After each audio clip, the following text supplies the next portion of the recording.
I called it the design for delight because number one, there's so many different models that institutions are using when you talk about design thinking. So I know some of you here have completed design thinking. So how would you, in your own words, you don't have to, use this textbook definition, but how would you define design thinking? And you can just unmute yourself. What does it mean to you, or your basic understanding of design thinking?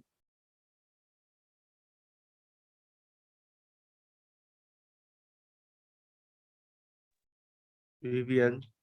Oh, yes, Doc. My thinking for design thinking is to work together with other people, with my team, to look at how we view the problem, if we have the same perspectives of the problem, and together how to craft our solutions.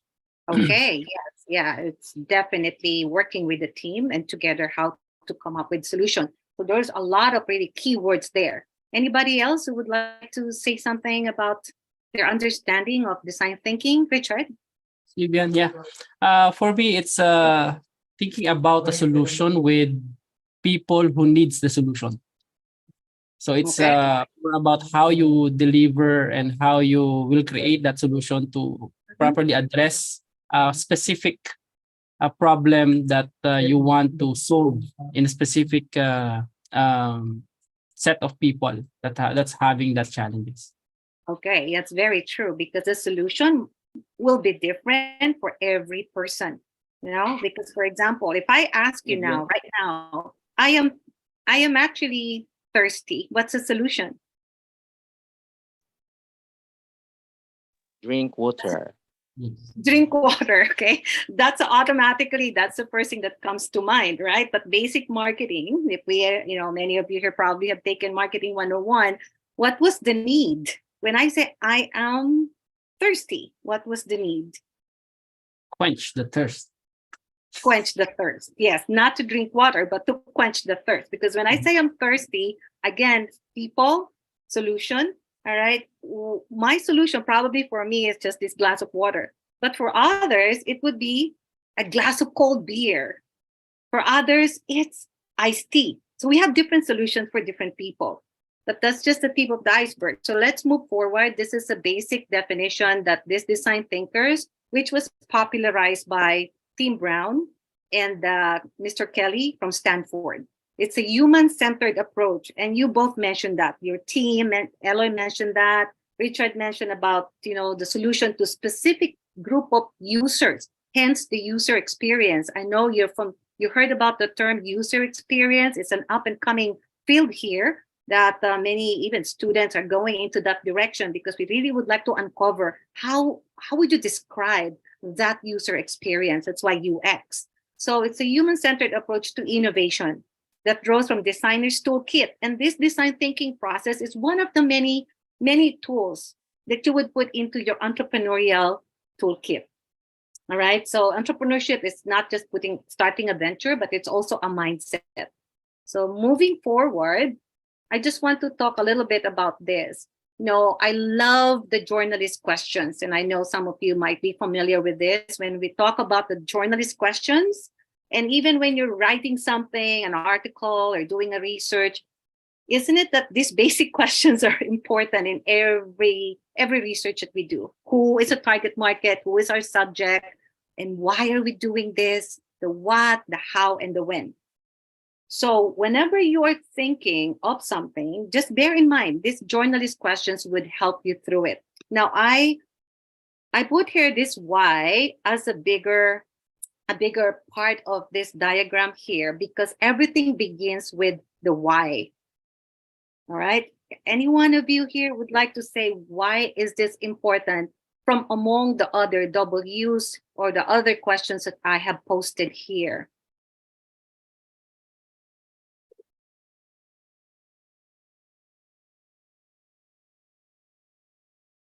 Why is why so important when we start thinking of a solution?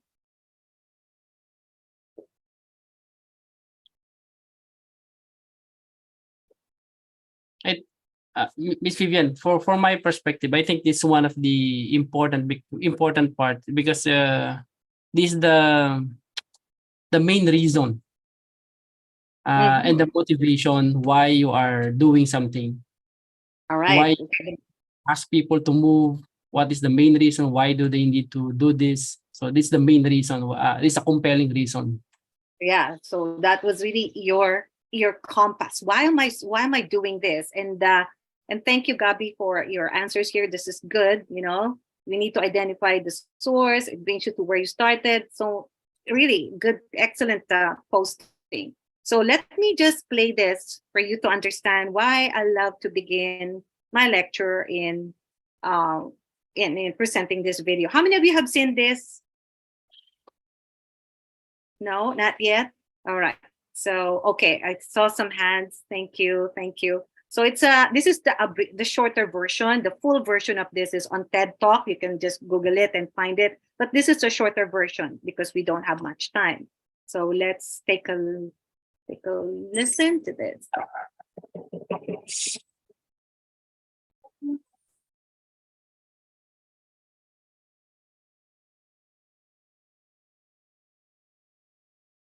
Well, how do you explain when things don't go as we assume? Or better, how do you explain when others are able to achieve things that seem to defy all of the assumptions? For example, why is Apple so innovative? Year after year after year after year, they're more innovative than all their competition. And yet they're just a computer company. They're just like everyone else. They have the same access to the same talent, the same agencies, the same consultants, the same media. Then why is it that they seem to have something different? Why is it that Martin Luther King led the civil rights movement? He wasn't the only man who suffered in a pre-civil rights America, and he certainly wasn't the only great orator of the day. Why him?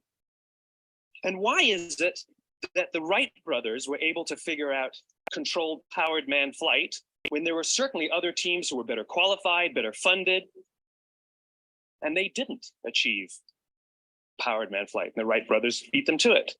There's something else at play here. About 3.5 years ago, I made a discovery, and this discovery profoundly changed my view on how I thought the world worked, and it even profoundly changed the way in which I operate in it. As it turns out, there's a pattern. As it turns out, all the great and inspiring leaders and organizations in the world, whether it's Apple or Martin Luther King or the Wright brothers, they all think, act, and communicate the exact same way, and it's the complete opposite to everyone else. All I did was codify it. And it's probably the world's simplest idea. I call it the golden circle.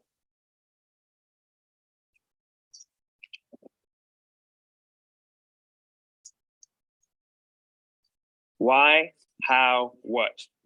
This little idea explains why some organizations and some leaders are able to inspire where others aren't. Let me define the terms really quickly. Every single person, every single organization on the planet knows what they do 100%. Some know how they do it, whether you call it your differentiating value proposition or your proprietary process or your USP. But very, very few people or organizations know why they do what they do. And by why, I don't mean to make a profit. That's a result. It's always a result. By why, I mean, what's your purpose? What's your cause? What's your belief? Why does your organization exist? Why do you get out of bed in the morning? And why should anyone care? Well, as a result, the way we think, the way we act, the way we communicate is from the outside in. It's obvious. We go from the clearest thing to the fuzziest thing. But the inspired leaders and the inspired organizations, regardless of their size, regardless of their industry, all think, act, and communicate from the inside out. Let me give you an example. I use Apple because they're easy to understand and everybody gets it. If Apple were like everyone else, a marketing message from them might sound like this. We make great computers. They're beautifully designed, simple to use, and user-friendly. Want to buy one? Meh. And that's how most of us communicate. That's how most marketing is done. That's how most sales is done. And that's how most of us communicate interpersonally. We say what we do. We say how we're different or how we better, and we expect some sort of behavior, a purchase, a vote, something like that. Here's our new law firm. We have the best lawyers with the biggest clients. We have, we always perform for our clients, do business with us. Here's our new car. It gets great gas mileage. It has, leather seats. Buy our car. But it's uninspiring. Here's how Apple actually communicates. Everything we do, we believe in challenging the status quo. We believe in thinking differently. The way we challenge the status quo is by making our products beautifully designed, simple to use, and user-friendly. We just happen to make great computers. Want to buy one? Totally different, right? You're ready to buy a computer from me. All I did was reverse the order of the information. What it proves to us is that people don't buy what you do, people buy why you do it. People don't buy what you do, they buy why you do it. This explains why every single person in this room is perfectly comfortable buying a computer from Apple. But we're also perfectly comfortable buying an MP3 player from Apple, or a phone from Apple, or a DVR from Apple. But as I said before, Apple's just a computer company. There's nothing that distinguishes them structurally from any of their competitors. Their competitors are all equally qualified to make all of these products. In fact, they tried. A few years ago, Gateway came out with flat screen TVs. They're eminently qualified to make flat screen TVs. They've been making flat screen monitors for years. Nobody bought one. And Dell came out with MP3 players and PDAs. And they make great quality products, and they can make perfectly well-designed products, and nobody bought one. In fact, talking about it now, we can't even imagine buying an MP3 player from Dell. Why would you buy an MP3 player from a computer company? But we do it every day. People don't buy what you do, they buy why you do it. The goal is not to do business with everybody who needs what you have. The goal is to do business with people who believe what you believe. Here's the best part. None of what I'm telling you is my opinion. It's all grounded in the tenets of biology, not psychology, biology. If you look at a cross-section of the human brain, looking from the top down, what you see is the human brain is actually broken into three major components that correlate perfectly with the golden circle. Our newest brain, our Homo sapien brain, our neocortex, corresponds with the what level. The neocortex is responsible for all of our rational and analytical thought and language. The middle two sections make up our limbic brains, and our limbic brains are responsible for all of our feelings, like trust and loyalty. It's also responsible for all human behavior, all decision-making, and it has no capacity for language. In other words, when we communicate from the outside in, yes, people can understand vast amounts of complicated information like features and benefits and facts and figures. It just doesn't drive behavior. When we communicate from the inside out, we're talking directly to the part of the brain that controls behavior, and then we allow people to rationalize it with the tangible things we say and do. This is where gut decisions come from. Sometimes you can give somebody all the facts and your figures and they say, I know what all the facts and details say, but it just doesn't feel right. Why would we use that verb? It doesn't feel right because the part of the brain that controls decision-making doesn't control language. And the best we can muster up is, I don't know, it just doesn't feel right. Or sometimes you say you're leading with your heart or you're leading with your soul. Well, I hate to break it to you, those aren't the other body parts controlling your behavior. It's all happening here in your limbic brain, the part of the brain that controls decision-making and not language. But if you don't know why you do what you do, and people respond to why you do what you do, then how will you ever get people to vote for you or buy something from you, or more importantly, be loyal and want to be a part of what it is that you do? Again, the goal is not just to sell people who need what you have. The goal is to sell to people who believe what you believe. All right. Any thoughts? I know we have a lot of doctors in the room here.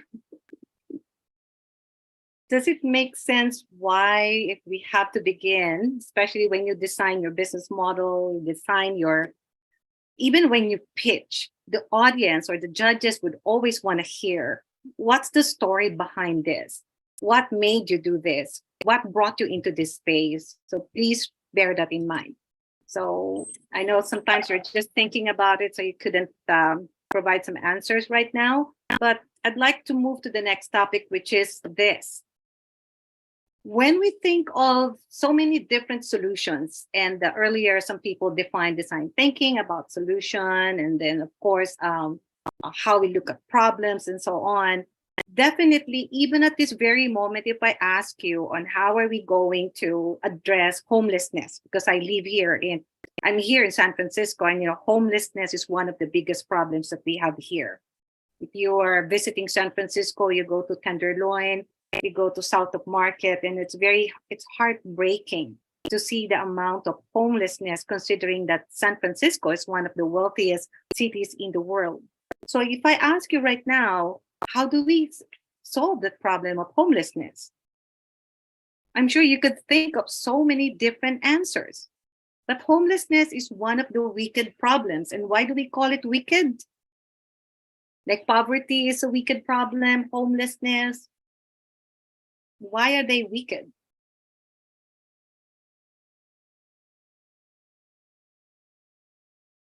Because there's no straight solution. Even though the government here, San Francisco, spending millions and millions of dollars, the public sector, the private sector, to address the problem, it's still there. And in fact, it's still growing. So it's a wicked problem because we don't know exactly what are we going to do about it. Is homelessness the real problem here? Or homelessness is only a manifestation of a much deeper problem? Think about that. Let's say, for example, in the Philippines, let's say we can say that poverty is a problem. Is that the problem, or is that a manifestation of a much deeper problem?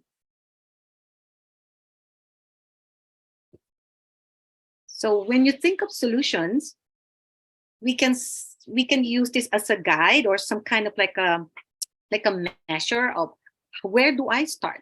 So there's a lot of products out there that you could say, or solutions that you could say, this is really feasible. You have to make sure it is feasible. And what do we mean by that? Meaning there's capacity, there are some resources that would make that solution workable or at least doable, so to speak. Is it viable? Is it really a market for that product? Is it really a demand for that product? And most importantly, is it desirable? Because when we talk about desirable, it's the likability of a product.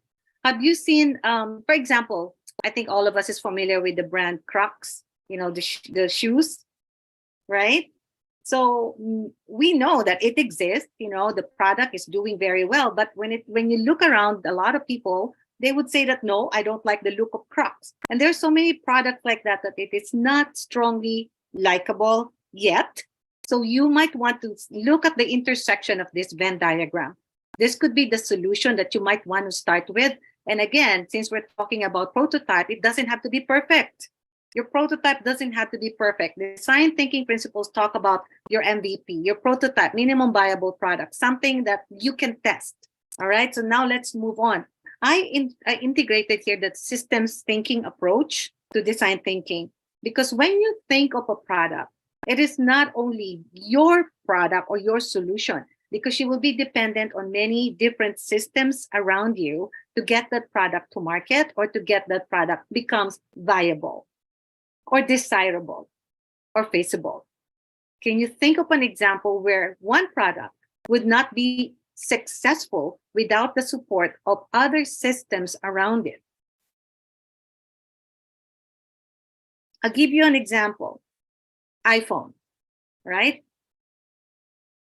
iPhone became successful, or let's change it to something that is simpler, Facebook. Everyone, I think all of us here have a Facebook account. I know OpenRAN has a Facebook account, but Facebook is not the first social media platform. What were the other social media platforms before Facebook? Friendster. Yes, Friendster. What else? Multiply. MIRC. Yes. MySpace also, right? Multiply. There were several of those. But why is that Facebook became so successful and disrupted all the other players who were already out there in the marketplace? Think about system thinking. Integration. The integration, yes. Because at the time, you remember when Friendster came into existence, what were the phones that we were using during those years? There was no iPhone yet at the time. What were the phones we were using then? 2G phones. Just Nokia. like Nokia, yes, 32 yes, yeah. And then we have Motorola. Remember the flip phone? Razr. There's no screen. There's no touch screen like this during those years. So it's not so engaging. But of course, also you have to think about the penetration of internet connectivity during the time that MySpace and Friendster was there. But of course, because of the systems that it's being developed, there's connectivity that is now becoming more accessible. Friendster was able to, Facebook was able to make it bigger. So think about that. And when you also think about Apple, one of the success factors or key result areas that you could think of when you think about Apple phone is that the apps that they integrated into this cell phone. This is a cell phone. Basically, the main purpose of having a phone is to call. Unfortunately, very few of us. I'm sorry? The camera plays an important part. The camera now. But when you think about the name telephone, right? It is used for calling, but very few of us are using this for calling now because we're using it for camera. It disrupted the digital camera. Kodak is one of those stories that really so sad that they were one of the best case studies we always talk about in business school. And now where are they? They have patents already and all that, but they were not able to leverage technology. So where are they now? So of course, this phone is no longer functioning as just a phone, but it disrupted our calendar. It disrupted our alarm clock. It disrupted also so many things that we used to have so many gadgets on our desk, on our walls, but now it is contained in just one simple device. So because they thought about the capability of what this little machine here can do using systems thinking. And this is why I was trying to push you outside the box when I was thinking about the calculator or thinking about the lampshade. Think of other ways that you could utilize these objects. All right? How can we recycle them and use them or make a business out of it? This is what the essence of a real disruption is all about. And I'm sorry I haven't, okay, Farmville, yes, Blogger, yes. Yeah, Nokia used to be the number one, Nokia, Motorola. And remember during those years, and yeah, I'm so old here, that's why I remember those old brands. Remember Palm Pilot? And remember there was Beeper. We have Beeper, and I remember doctors are wearing Beepers way back then, with on their belts because clients, they had to run to a phone just to make a phone call to their office or their clinic because the beeper is going off. But all of those are gone because they push the boundaries on how can I make use of a cell phone considering the proliferation of technology. So leveraging on technology, and that's exactly what happened in the case of Netflix. That's what happened in the case of Uber and so on. That's clear disruption. Now, we don't have much time, but I would leave this PowerPoint on the Google folder so you can watch this on your free time because we have to spend more time working together. But this is an interesting video that was created. He's one of my collaborators here in Silicon Valley. And he talked about this years ago. And now here we are all using ChatGPT, all right? So I'll leave it for you to read. So now let's talk about this. 4 distinct areas of design thinking. Normally design, we talk about symbolic and visual communications, and you know how important designers' role these days because we are all using digital media.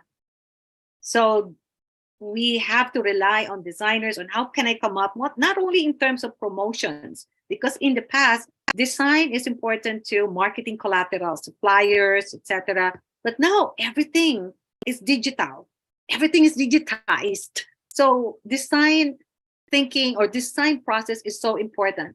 And also for industrial design, activities, how are you going to design the activities like this session tonight? I'm thinking, how am I going to design this to make it more applied because it's just too short. So there's a design process involved into that and making it more interactive. But at least there's also a little bit of lecturette so that you would understand some of these concepts that might be new to you. Now, I have this kind of like funny, entertaining video, but I hope that you haven't seen this before.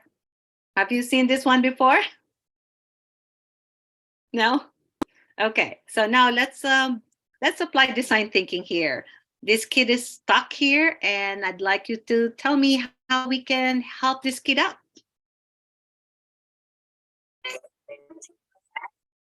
Ako yung nagtitra.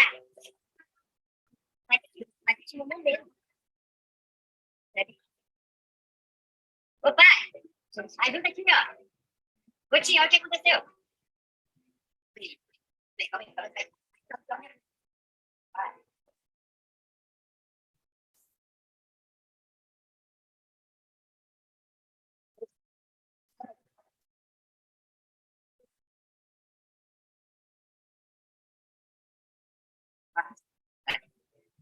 All right, so you've seen the problem already. So anyone who would like to help the kid get out of this predicament? Let the whole body go through the bars. The head is the largest circumference in the body. That's right, yeah. So how are we going to do that? The body to go through the bars. Shower with oil and then twist. Okay, good Sideways. idea. With oil. Yeah. And by the way, one of the primary things we have to remember in design thinking is that we are in a safe space. So please feel free to answer any question. And there's no such thing as stupid answers because that's where great ideas come from. All right. So yeah, you could be as crazy and as funny as you could be and thinking, how can we help this kid? Yes. Same way that na-stuck siya. Paano siya nakapasok dun? No, I know. Ano siya nakapasok? Yeah. So kung nakapasok siya, Superman, yeah. You know, I love this when people start doing this. Call Superman, melt the bars. Yes, yes. Now you're getting there. You know, because in a design thinking class, it will want all the crazy ideas. And that's when you really appreciate, oh my God, I never thought about that. So yeah, you could be as silly as you could be. All right. Doc Alvin, you're on the right track. Come on. How are you going to do that? Because you're on the right track. Some more. Yeah, so the two men will carry the boy, and then I agree with the washing him with bathing him with baby oil to make it furry. The head is usually has a wider diameter than the chest. I mean, at this age, and then I don't know. So I was thinking they would just let him go through the two bars rather than pulling out head going back. It would be just moving forward. Okay. It's just moving Yeah, forward. that's true. Yeah. Good. All right. Anybody else? Mhm. Tilt the You can- body. All you can right. talk to the child. You can say, kasi ang adults ang nai-stress eh. So the child can just be as calm as possible that he can do it by himself. So you just tell him, oh, sige, alis ka na dyan. You can I love, pull yourself out. I love that approach too, because sometimes the adult gets so nervous and panicky, and the child actually is not helping the child. Okay, that's actually a good thought. Thinking outside the usual situation. How about we give it to the child? Now let's look at this.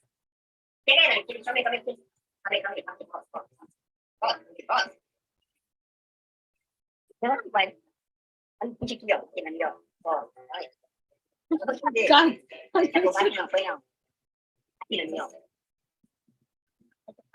Wow, don't you? oh gosh, Ugh, I know. Descobri o problema. É uma pessoa difícil. A cabeça realmente doente. Se tentar abrir, o bebê carregando. Se tiver pressa, Yan. That's right.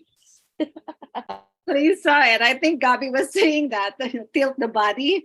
So instead of pulling him straight up, why don't you just do it sideways? You know, but imagine how many people Sideways. doing just the exact usual way of let's pull him out. You know, but somebody mentioned, how did he get in?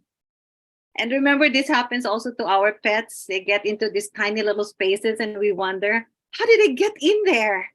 And then we try to pull them out with so much pressure. And of course, they get hurt and all that. So this is where, again, we have to get the creative juices flowing out. What could be a more creative way of getting out of this situation? Because literally, he's stuck. Now, let's move on. We live in a world where everything is designed, just like what I said earlier. A laptop has been designed by Apple, and we know they are actually winning in that space when it comes to design, because there's nothing really very innovative about Apple, except the way they design everything about the products that they sell. Even racism, which is happening, you know, a big polarizing issue here in the United States, it's also designed by, you know, social construction of what race is and things like that. McDonald's is competing with many other brands out there, but of course it has different strategies, which is also designed by their marketing team, product development team, and so on and so forth. Even putting up their branches, that is by design. They cannot just think of, okay, let's just put a branch there and then on the other next corner and so on. Everything has been designed. Now, not everything is actually well designed. Look at these pictures here. What is wrong with the pencil? Because the first one, it was well designed when it was really meant well, meaning intentionally. It was designed to combat use of drugs for young kids. So that's why it said too cool to do drugs. But it is a pencil. So what happens?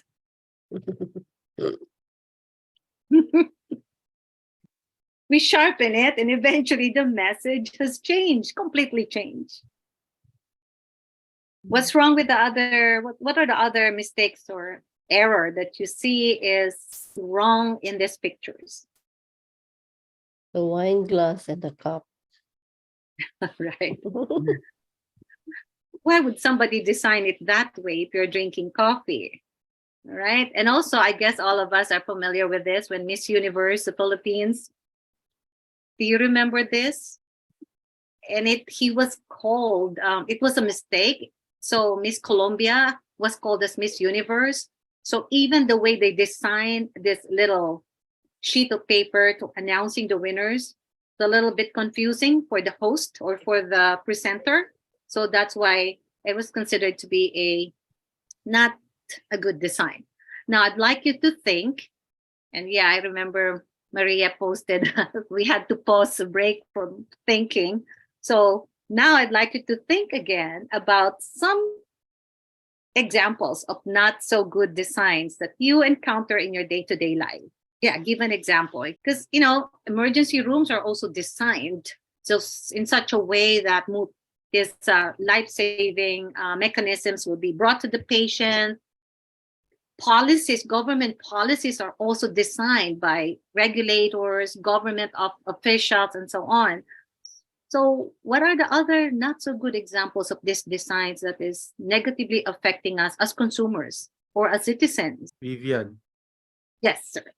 So the jeepney is not well designed because if you're sitting behind the driver, you know, there's a bar, and when the driver brakes suddenly, that can fracture your ribs and your liver, depending on which side.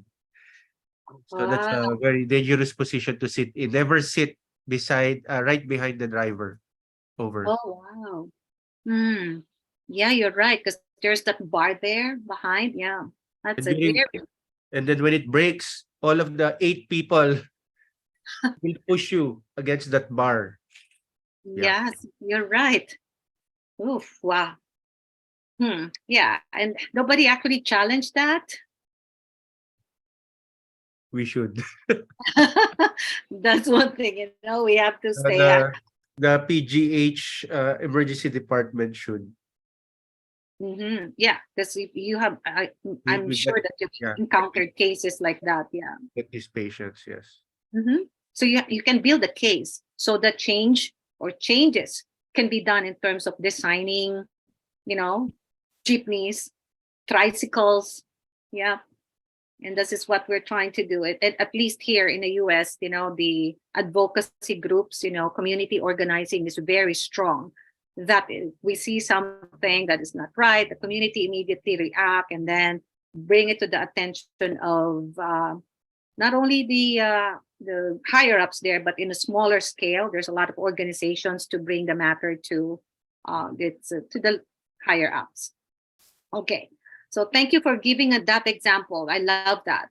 That really affects a lot of commuters. Any other examples in your own experience, your buying behavior patterns? Actually, I would like to add to what Doc Miguel mentioned, that government website forms or government forms in particular are very ambiguous. For example, the BIR form, the ones that we should fill up and the ones that they will process are all in the same form. Wow, yeah, I see it now. Making it very Government website. complicated. Yes, yes. So again, that is designed by people who work for this agency. But do they know that this is the user experience? This is what we experience with the way they design those forms. Even the website, I'm sure you experience sometimes is the websites that would drive you crazy. All right. There are products that sometimes you would just pull your hair saying that, what were they thinking? Right? Persons with disability, road ramps, yes. How come that there's not all places are easily accessible to those with disabilities? So that's also poorly designed services. So not all designs are good. Again, I know we can all relate to this. When this bottled water came into the picture, or these plastic bottles, we feel like, oh, this is good. This is very convenient, very light, and of course it's accessible, affordable. Unfortunately, the long-term harm is unimaginable. And sometimes it happens after the fact. And it's so hard for us to rewind things now and say, hey, let's stop using plastic altogether.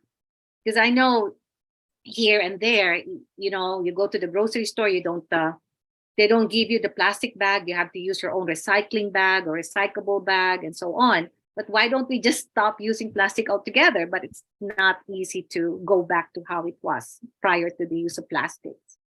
So how about this? What's wrong with this picture, the classroom?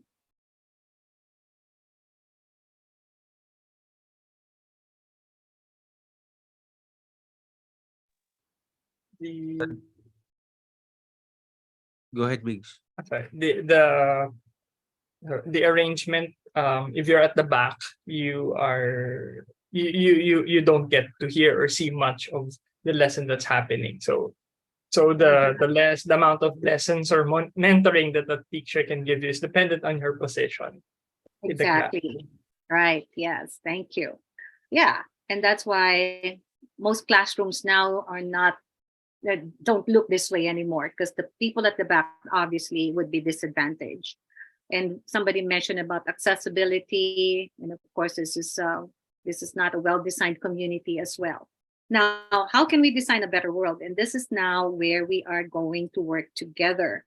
Now, remember I told you earlier when we talk about the lampshade, there are 3 spaces where your ideas would fall into. The first one are those grounded ideas, those ones that would easily be imitated, something that can easily be copied, and your competitor can easily just launch 2 days after you launch your product. So they're safe, incremental, very obvious. Now, the next set of ideas are those that are coming from those are a little bit bold and daring. They're forward-looking, like what I said earlier, leverage technology, leverage collaboration, co-creation, your team strengths, So those are the blue sky ideas. This is where you will come up with novel ideas. All right. And then these are the ones that are thought provoking, that when you hear it, you would pause and you would say, what? What are you thinking? Well, it's not going to work. You know, this means that when somebody tell you that, or somebody actually tells you, wow, you're crazy, then you have to rejoice, meaning you're coming up with something that is really fresh and, of course, novel. And, of course, now sometimes I hear that people relate or use Elon Musk, an example of those space out ideas, because he's very revolutionary as a thinker. These are the ones that are really, really crazy, wacky, and of course, sometimes completely nonsensical. So again, I'd like you to think about the ideas you presented earlier about the lampshade. Where do you think your idea would fall into this space?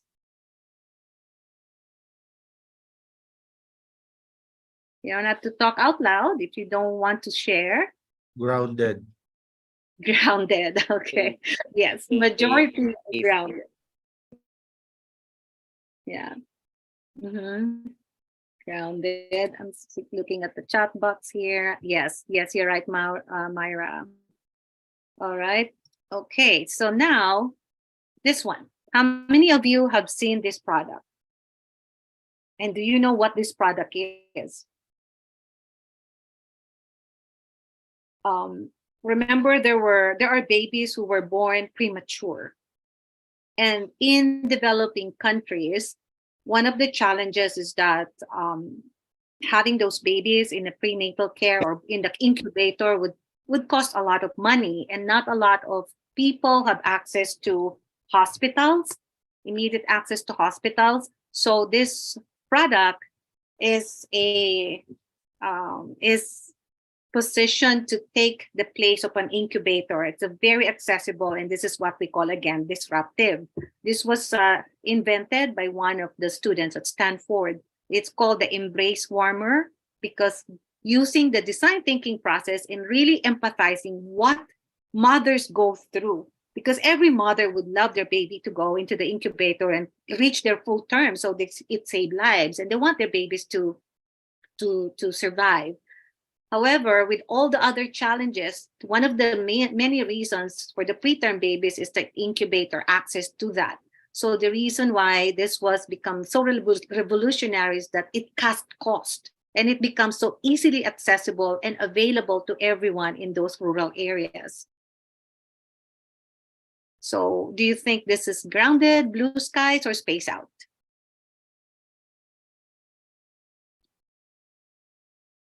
Probably depending on the level of maturity of a country. For the Philippines, it would be blue skies, but probably for the first world, this is a grounded project. Yeah. Yeah, so sometimes we can consider that the economic status of the country. All right. Blue skies. Yes, blue skies for others. All right.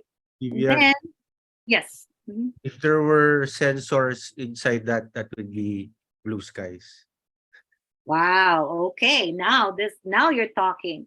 This is what I was saying earlier, that build on someone's idea, because there are two types of entrepreneurs in this world today, those that are inventors and innovators. And majority of the products that are so successful in the market are not real invention. They are innovation, just like what you were saying now, Doc Alvin. You can innovate or build something out of an existing product. So that's an innovation. Apple actually did not invent a cell phone. They just innovated it. So think about the existing products around you. What else can you do to bring it into another layer, another level, that make it really a blue sky or a space out? Okay, that is a great point. Now, I'll challenge you to think about this. What is the problem of this person here in this picture? No transportation. Public. All right. So the person is has to go to one point to another, so transportation is a problem. So what would be the usual solution? Grab. Grab. Uber. Uber. Okay. And then you could think about other other ideas that would help solve the problem of this person. But if I have to take you back here, all right, and this is where you have to use the use your well, we don't have the board yet. That's why I always love to be in person, because we are all having this post-it and we go to the whiteboard and we all going crazy, putting a lot of ideas. But for now, please use the chat box and try to think of a blue sky idea as a solution to that person who needs transportation. Because we all know the solution here, Grab, taxi, etc. But how about the blue skies and the space out? Mm-hmm. Don't worry, I'll give you time to think about it. And then you can actually, yeah, if you're ready, you can put the answers on the chat box. But if not, it's okay. I'll give you probably 2 more minutes to think about space out ideas. Remember, we are now at the space or at the age we are talking about AI. We're talking about machine learning, all of this. So now I guess we have the tools.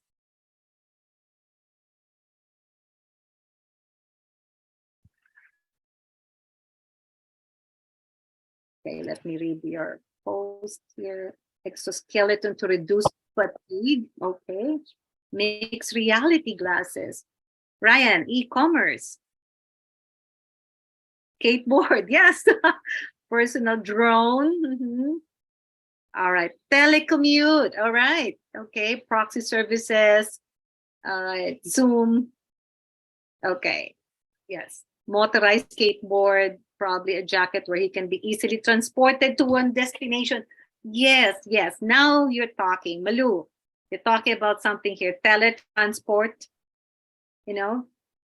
So every time that you are thinking of something, don't be shy if you're coming up with something that is wacky, because it means that you're now talking or you're reaching the level of space out ideas. All right. So these are just traditional solutions. So I'm just going to throw it out here because I know this is just a review. All of us have gone through taking courses talking about divergent thinking and convergent thinking. I know many of us would say, I'm a very logical person. I'm very analytical. I'm a linear thinker. You know who you are. You know what you are. You have taken probably a lot of different assessments to describe what kind of a thinker you are. But I would encourage you to use both, especially when you are in the space in the next few hours, not tonight, but when we meet again. Try to think about using both. If you are on this side, a convergent thinker, very logical person, accountants normally would fall in that category. And an artist would say, I am on this part. I'm very imaginative. I'm very creative. I love to brainstorm new ideas. These are two different people thinking, but they need each other. But if you can have both kind of thinking, that would be great. Unfortunately, others would be predominantly on the other side, and the others would be a convergent thinker. So that's the reason why you need a team. Because I come across many of our participants here in San Francisco. These are adult learners. You know, people already have their careers, but they would like to start their own business. And they would think about so many ideas in just 2 seconds. This person can tell me 10 ideas to address a certain problem. But when I start asking, how are you going to execute those ideas? What would be the revenue streams for you to make money out of it? Because monetization is a big part of every entrepreneurial endeavor. And they could not give me any answer. Then that's why the convergent thinker would come in. And that's why they have to analyze what are the different strategies or products or product lines that can be monetized. So that's why it is so important to use both types of thinking. So I'll leave it up to you now. So now we're going to have to use again this design thinking process. It begins with the problem. You know, you think of a way to solve it, you build the solution, etc. So the design thinking process that we're using again is Design for Delight, which is pretty much capturing everything here. So we empathize. And what do we mean by empathizing? Well, who do we empathize with? I guess that's a better question. The The patience. customers. customers, patients, clients, users, you know? So sometimes I encountered this when I was in banking. Somebody would walk in and they would say, I would like to open an account. And I say, what kind of account? I don't know, whatever. What do you think? What do I think? You know, sometimes people don't know what they really need. They want something, but what they really need is different from their wants. So we had to separate that. What they want is not exactly what they need. But if we probe further, we empathize with their needs and all the other unspoken needs, or kind of like undetected, or somehow they couldn't even figure it out. That's where empathizing would really come very helpful. So we're going to go through this process, and not through my lecture here. You'll be bored. That's why I left the readings to all of you, and then we'll just apply. So basically, we empathize, we define the different situations, reframing the issue, reframing the problem that this customer was saying. And like what I said, I encountered a lot of situations where somebody would say, I have a problem actually sleeping. But those are just pretty much manifestation of much rooted problem. Loneliness, that's a common problem here. I think for some of you, you're familiar that households here in the US are very small in terms of the number of tenants or people living in one home. And that's why I love being in the Philippines, because we're so used to having expanded or extended family. We have compounds where our relatives are also staying, and we have friends that easily we can call them. In here, even with your friends, or sometimes even with your kids, you have to make an appointment to visit them. So loneliness is one of the diagnosed problems here in the US. People living alone. And of course, they rely on social media, but of course, it doesn't really support or really address that deeper level of loneliness that people experience. Now, there's a lot of social media that say that, oh, this is one way to create friendship or build community. But do we agree that it is really helping mental health issues, deeper level of loneliness, isolation? What do you think? Bring Philippines to the US. I wish. I wish I could actually bring all my family here. When I moved here, I was alone. And I'm telling you, it was a struggle. How many times I thought of going back. It was it was very lonely. Mhm. You know, I have companies because I work. I have 2 jobs at the time. I was working for a bank and I was teaching at the university. So you could say, how could you be lonely? You must be busy working. But that's not the kind of social support that I need. You cannot be yourself working with, in front of your students and in front of your colleagues, showing the other side of you. We always put up our best foot forward. So that was only me. But then I start talking to other people, and I realized that this issue of loneliness is deeply rooted and shared by many people because of that. We don't have a lot of people, closer people and real friends who are living closer to us. So that's why there's a lot of apps. If you just Google it or go to the Apple Store, a lot of apps that address mental health issue that rooted on loneliness, isolation, So what is it? Is it just plain and simple loneliness? Maybe not. Maybe they want somebody, not actually somebody who can go out on a date with them, but probably somebody who can somehow intellectually converse with them. That's one thing. Or somebody who shared their passion for social justice. That's another point. There's so many different reasons why people feel isolated, despite that they are surrounded by warm bodies, right? So ideation, this is where we really have to put a lot of answers to the table. Don't hesitate on having too much answers or too much ideas on that mural that I shared with you. That's part of the process. And then after that, we're going to trim them down. And then we have to produce a prototype, which you will test with your users. And then eventually, once we agree, okay, it looks like this is a viable, feasible, desirable product, then that's where you will now create your pitch deck and pitch live in front of the panel of judges. So that's how the process would work. Any question at this point?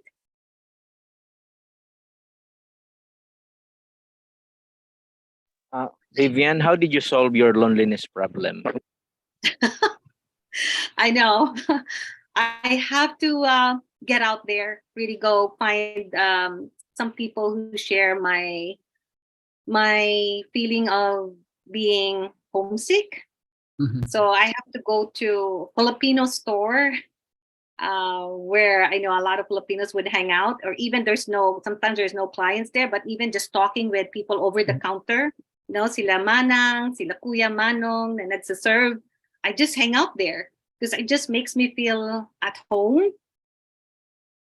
And then Yeah. afterwards, I realized, okay, now I really also need somebody who can share my interest, because having somebody next to you is not enough, because if we are going to many different direction, I feel still alone. So I have to find somebody who share my passion. So that's I how think I think that's also one of the drivers behind the metaverse that that the Facebook is creating. So they are giving opportunities for people to be themselves in a certain digital world, and right. together with innovate the experience that is getting from social media or like the online webinars by having this prototype of augmented reality where you can go into that certain space, talk to people, okay, and be yourself or become what you want to be in that digital Digital space. space.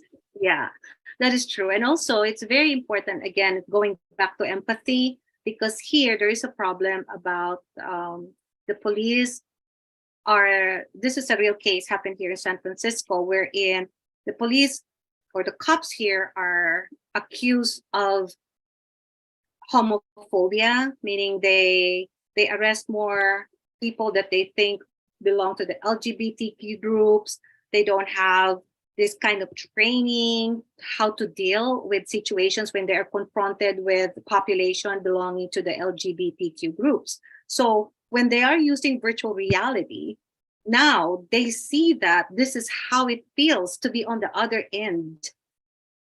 And without them just going through training, which is basically like what we're doing now, just on Zoom, it does not really give them that actual experience of the fear and the danger that these people have when they see that there's a cop coming because they are actually they're gay or lesbian or anything like that. So that's one of the things that uh, um, virtual reality has been helpful, and same of course in the field of medicine, that's actually highly explored here, applied here. Okay, so let me now see if there's anything I'm missing. Yes, a hybrid approach. What do you mean hybrid approach, Myra? We use the word for here in the Philippines for the school setup. So there's an on site and then online. So they mix Okay. it. So Mhm. Yes, it'll yes. definitely help online learning. Yes, because here we have the hybrid, which means that students would come in person and then there would be weeks that they would come online, or the class would be online. We call it hybrid. The But we same also have here. HyFlex. Same there? Okay. Yes, same here. Those for the lower school, they have, for example, in a week, there are only 3 days that they are attending Mhm. on site and then 2 days online. So Okay. Yeah, same here. That's what the we call hybrid. Yes. Thank you for sharing that. Now let's go ahead and do this. Okay. Remember, empathize, go broad, meaning you gather as much idea and then we go narrow and then we go testing. So can you see my screen when I put, hold on, let me go to Mural. Okay, let me stop sharing now and, oops. All right, let me pull this screen. All right, so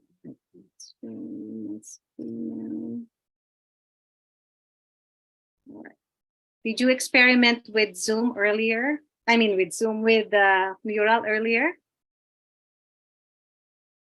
You were not We able have to do we that? have created our account first, but not tested yet. Okay, all right, that's fine. So let's do this so we can practice this before we go. You guys will go to work, and I'm going to start cooking for dinner. So let's start this. Okay. Can you see my screen? Yeah. All right, you can see my screen. All right, so let's do this. Wow, because I have so many windows open and my camera is open. So it's so slow. Turn up my camera for my bandwidth.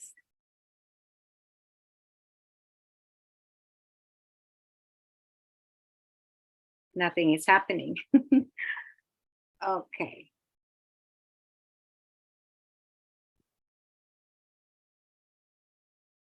Yes, I'm sorry. This is really slow. All right, so let's warm up first. And I'll post the link on chat box so you can join me. All right, there you go.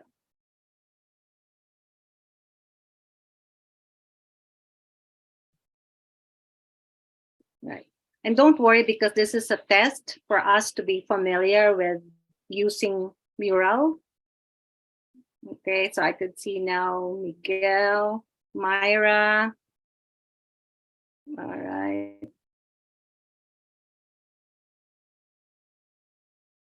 How about the others? Okay. So now if you would, yeah, Gabby is now in. So what you need to do, can you see my screen? So I can demonstrate on how we're going to make use of Mural. So here you can see this is your toolbar right here on the left. You could see if you want to put a sticky note right there, you could drag it and then write something to here. For example, what's the name of your favorite band? So you can use a sticky note and type your answer inside. Or for me, I'd rather have an image. I can show you my favorite brand. So I'll click image and I'll type here, for example, ABBA is my favorite band. So I will put them here. There you go. So isn't it fun?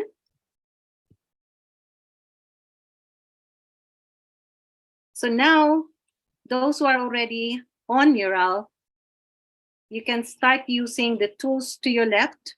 And for others who are not yet in, please log in so you can practice, because this is the tool we're going to make use when you design your business model canvas. Okay, I see Myra, I see Gabby. Might be blocked by your firewall. Oh, taking some time. Okay. Mhm.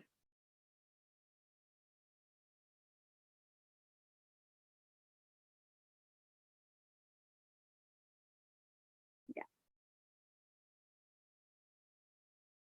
So here, just again, go to your left.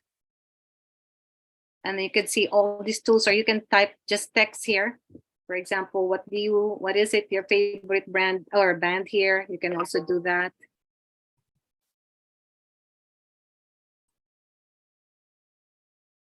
If you want to make a comment on somebody's post, you can do that as well.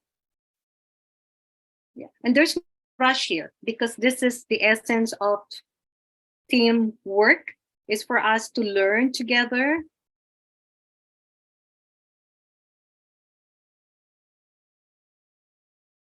Wow, who is that, Myra?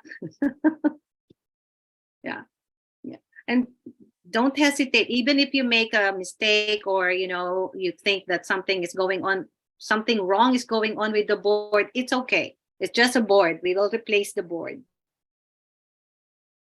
Oh, the show. Okay. I guess I'm really too old. I don't know these bands now.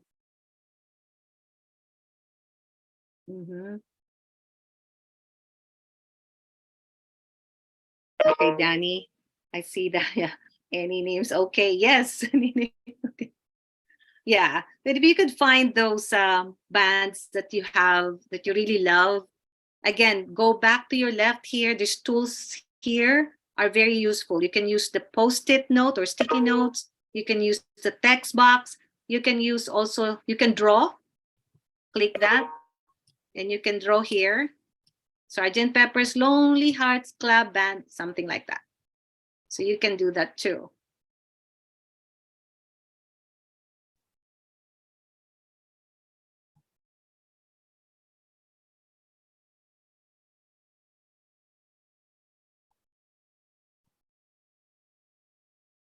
I see you now. Eloy, I see you now. Great. Mhm. Okay, Richard, you're in. Great.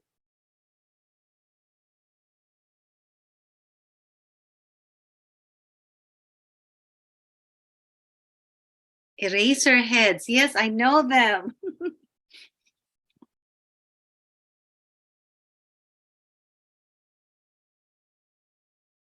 Air supply. Yes, I know that. You too. Yes, I know you too.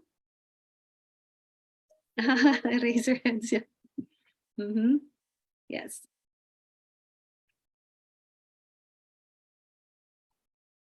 If there's a band that represents some, if you want to use icons also, what are the other icons, the band? Hmm.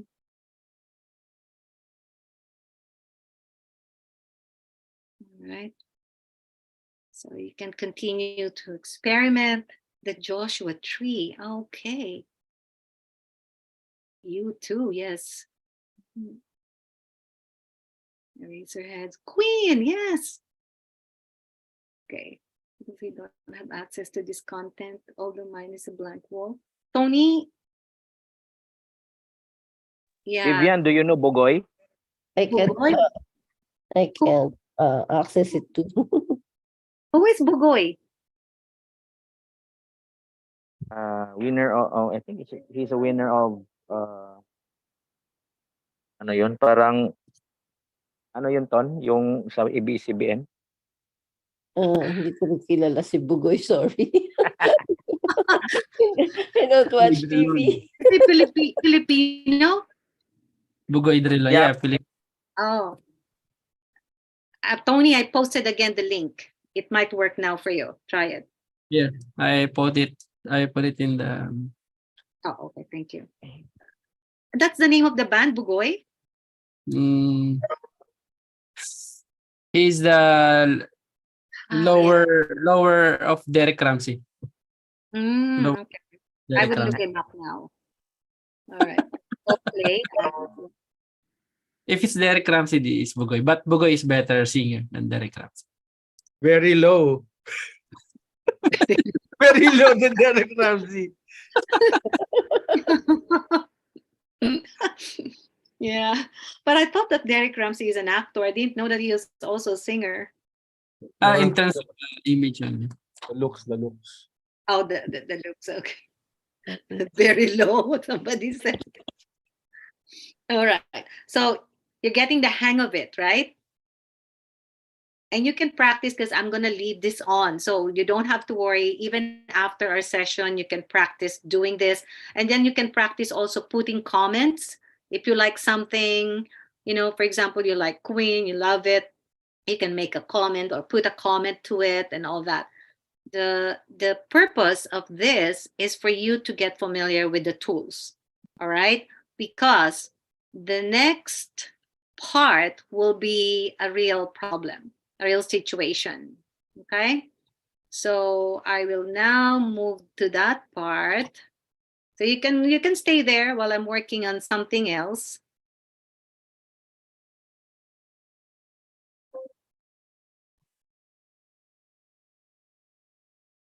You would still be on that page. I'll be on another page of Mural, and you can create your own board as well.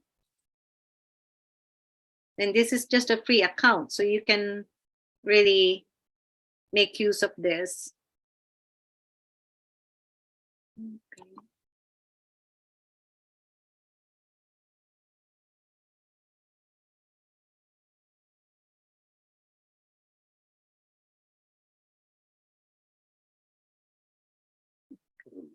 So now we go to our rooms.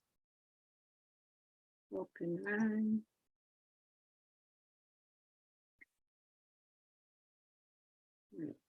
So are you still on the other page?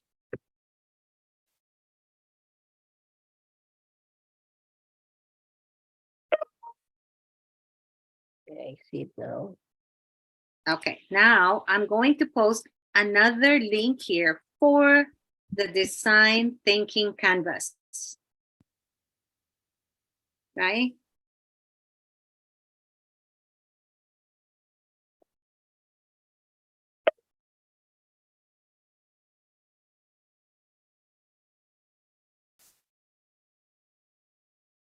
All right, so I can see people now joining me on this new page. All right, so this is something that you really need to be familiar with, because you will use this when you are doing your own product idea. But for this evening, I would just want to walk you through quickly, and then before we end this session, so you can continue working on this offline. So just like the business model canvas, because there are many ways, and this is what's happening in here, at least in the Bay Area. When you are a startup, you don't need to write a full-blown business plan, because a business plan would entail like about 20 pages, and you are a startup. You don't have a lot of things to write there. So what's important for you is to write your canvas, your business model canvas, or a lean business plan. So the business model canvas has 9 sections, which pretty much will be captured using this design thinking canvas. So what you're going to have here can be used for the business model canvas. Am I making sense here? Mhm. Right. So because if you are thinking of a problem that you would like to solve, you would basically think about the users. Who would be the people who would be involved? Who would be the people who would actually be using your product? So in marketing, we call them the target market. All right. So using this model, you have to think of the problem that you would like to solve. Let's begin with that. You as a team here, all of us here with 19, 21 people, or 20, you guys, all of you, think of a problem that you would like to solve. You have to agree. Traffic. With traffic? Yes. I think everyone would agree to that, okay? Connectivity. Connectivity. Yeah, internet Okay. connectivity.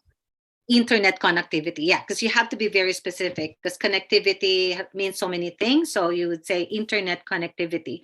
But the problem with that, because there's internet connection, but another problem you might want to associate with that is that it is pricey. So it is not inclusive. It is not accessible to everyone, right? So in that case, transportation, okay. Or if you want to really just work on, because I know you are talking about Open RAN, which is really the problem is internet connectivity. So let us just use that for tonight, because you will work on a separate team on your own later on. This is just for us tonight. So internet connectivity. All right. All right. So now that's the problem. If we agree this is the problem, can you see my screen? Yes. Mhm. Okay, I know that it's tiny. I can enlarge my screen. That's fine. All right. So who do you think would be the people that you would serve or would benefit from this solution? Because you have your problem and definitely you would come up with a solution, but not everyone is going to be your target market. There's no such thing as a product for everyone, even Apple. Much as more, a lot of people here would like to buy an Apple phone, an Apple Watch, but of course it's a function of affordability. So Mhm. for those who would like to have like an Apple-like experience, they would settle with some other brands that are more affordable. So again, when you talk about target market, this is the specific set of users or consumers who would benefit from the solution that you identified. So who are those?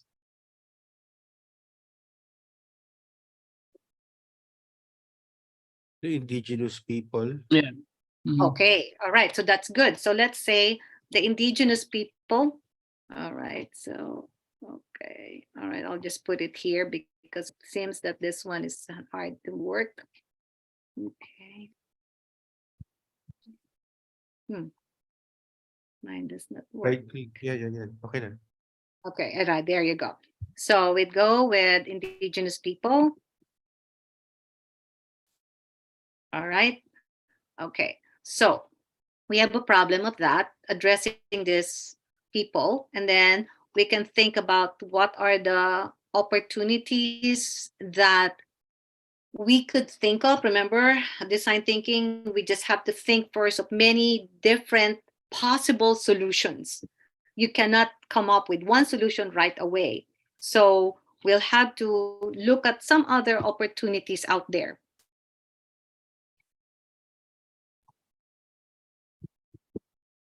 I know you're thinking already about the solution. Let's set it aside. And if you're thinking, I can't think of this opportunities right at this moment, but let's talk about challenges first.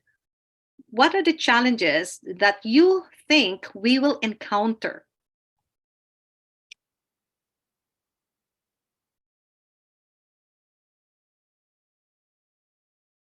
Because this is it's a big challenge. It's a big problem. And I agree that this is something that would benefit this group of people. But what do you think would be the challenges? Lack of infrastructure. All right. So Integration of different technology. all right. So then you could say that the lack of infrastructure. Lack of power. All right. So mine is not working. Let me just move it a little bit. Mhm. All right. All right. Infrastructure. This is really big. Infrastructure. So this is why infrastructure. This is really going to be a very difficult problem to resolve. Infrastructure. What else? Budget. Integration. Okay, integration. And then would you say that also lobbying from providers? Because the moment that you make it more, you democratize the internet, or the likes of Globe and Mhm. and what's the other player? Globe and Smart. who's the- Smart, Smart. yeah. They wouldn't like that because that's going to be affecting their bottom line. So would you say that also the power of those who have the ability to stop legislation?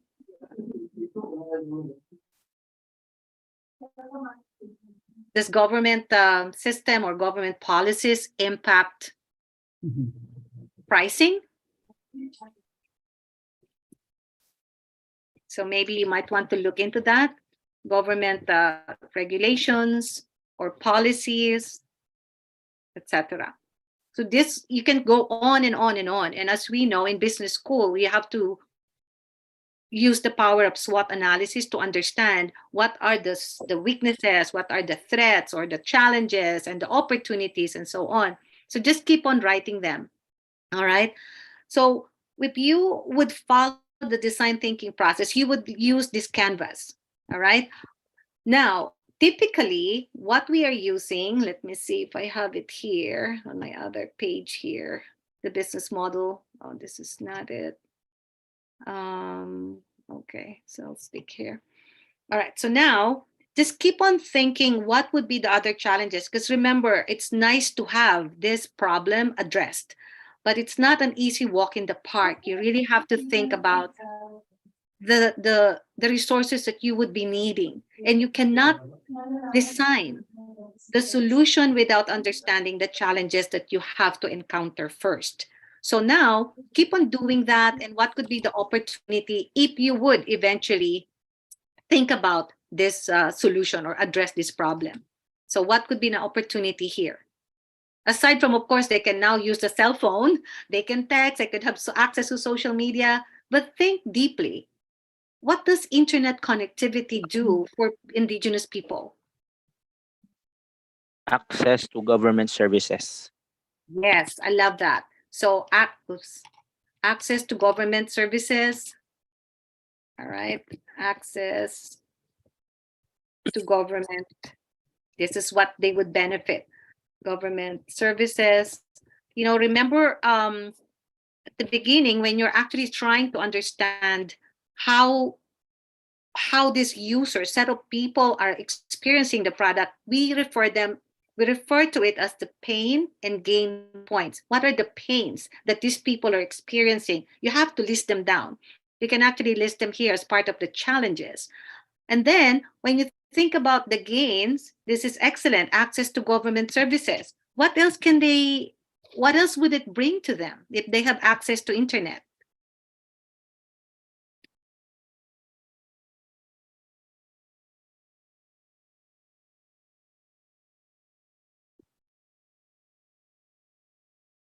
Anything? Remote consultations. All right, so they could do, okay, remote consultation. I'm going to use your own words here, remote consultations. And you can also think about the economic benefits of this, right? Remember Etsy? Are you familiar with e-commerce site Etsy? How many people actually were able to have a livelihood because now they have internet connection, they can create their website, they can sell their stuff. So it would increase economic livelihood. Okay. All right, remote consult. You can think of so many other opportunities that it would bring to them. These are the benefits to them. And then when you verify, is it really the internet connectivity that is the only problem of these indigenous people? If there is connectivity, but can they afford to have laptops? Can they afford to have cell phones? So think about that as well. What is the penetration? What is the ownership? All right. And then, of course, literacy, digital literacy is also a problem. So you can write them down here. So, and you can think about them. So digital literacy. So probably you can run a workshop on how to make basic use of doing website or using online tools. So digital literacy. Sorry, I moved. All right. Digital literacy. And then I mentioned about Digital gap. okay, digital gap. Okay, literacy, digital gap, meaning ownership also. All right. So think about those things if that is really the problem that you would like to address at this point in time. Okay, digital gap, ownership of data. All right. And then if you were able to really brainstorm, come up with many different solutions or different ideas, then you will finally think of a solution. So now what is it? What is the solution that you would have to address or to adopt? Oops. So it is moving. Okay. So now you would do the solution here. So after you have the solution, can you think of a solution, by the way? Because that's internet connectivity. So what's a solution?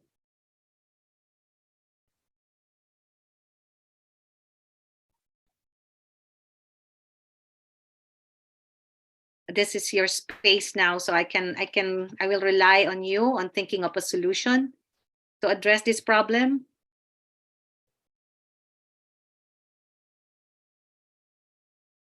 Or it's hard to think of a solution right now. All right. So I'll leave it here. You have to think of a solution based on many other factors that we talked about. Because remember, internet connectivity is nice to have, but you have to dive deeper. And that will not happen without you having this kind of conversation with these indigenous people. Then that's why empathy, is that really the main problem that they have at the moment? Or there might be something else that would even stop them from having internet connection or having to utilize the internet connection. And then you design the solution. And after you have the solution, we will use wireframe. I don't know if you're familiar with the term wireframing and storyboard. And I'm sure you're familiar with Canva. there's a lot of storyboards and wireframes that you can use from Canva for free. So you can do your prototype, because if it's an app, all right, it could be a campaign to rally the government, the local government, to provide free connectivity to these people. Then meaning that you have to do community organizing. It's a kind of service that you can also use an app to spread the word, to gather volunteers. So in that case, that it still would qualify for this. So at the end of the session, or at the end of our next meeting, or when we meet next week, I'm expecting that you would have somehow a kind of like an idea on how are you going to solve this internet connectivity problem. You can form teams to work together, and then you can also work independently, but I'm expecting that all of you will have some presentation next week based on this problem that we started today. And then from there, then you would have to use your own problem that you would like to pitch on July 20th. So you have to identify a problem. This is the one we're working on tonight, is only a sample, just for you to get familiar with the model and the technology. But then after that, you have to identify the problem you want to solve. And then we will have to talk about your pitch deck. All right, so I hope that's actually 2 hours now. So I hope that it makes sense. I know I'm trying to put everything within 2 hours, but I hope it makes sense to you, and you have something to bring home with you.